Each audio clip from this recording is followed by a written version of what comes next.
पूरग्रस्त पालघर अजूनही मदतीच्या प्रतीक्षेत आहे। देवीपाडासह अनेक गावांची अवस्था बरीच बिकट आहे आणि पुरानंतर अनेक गावांमध्ये अन्नधान्य आणि कपड्यांची सुद्धा तीव्र टंचाई भासते आहे। 4 दिवस उलटून सुद्धा अजूनही तिथे मदत पोहोचलेली नाहीये। पूरग्रस्तांकडून प्रशासनाकडे तातडीच्या मदतीची मागणी केली जाते।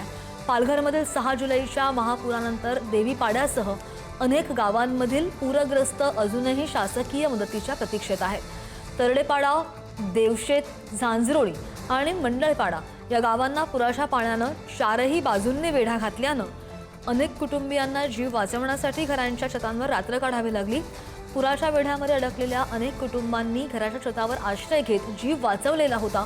पूर ओसरून 4 दिवस झाले तरी अद्यापही अन्नधान्य, कपडे आणि जीवनावश्यक वस्तूंची टंचाई कायम आहे। पालकमंत्र्यांनी दौरा केला असला तरी अजूनही मदत न मिळाल्याची खंत तिथल्या स्थानिकांनी व्यक्त करत प्रशासनाकडे पुन्हा एकदा तातडीच्या मागणी केलेली आहे मदतीची।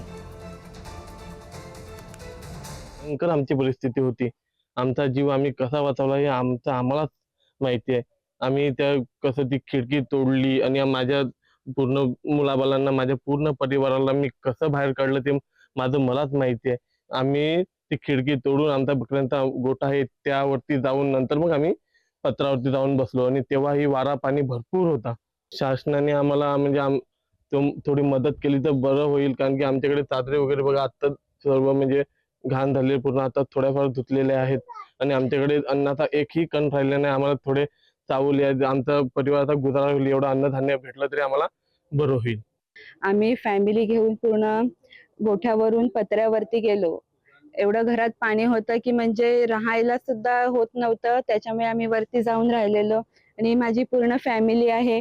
आम्ही कसं जीव मुठीत घेऊन पत्र्यावरती, एवढं पत्रे पूर्ण चिकट झालेले पावसामुळे, तरी पण आम्ही वरती जाऊन राहिलेलो आणि वारा पाऊस एवढा भयानक होता की म्हणजे काय करू असं होत होतं, पण मुलांसाठी आम्ही धीर करून वरती राहिलो। मी तर ह्यांची मदत करायला आली होती की काही थोडंफार सामान असेल ते मी घरात घेईन, पण ह्यांच्यामध्ये मीही माझ्या मुलाला घेऊन लहान इथे अटकली आणि खूप खूप वाईट परिस्थिती होती। घरातून कसेबसे आम्ही सर्वजण बाहेर निघाले।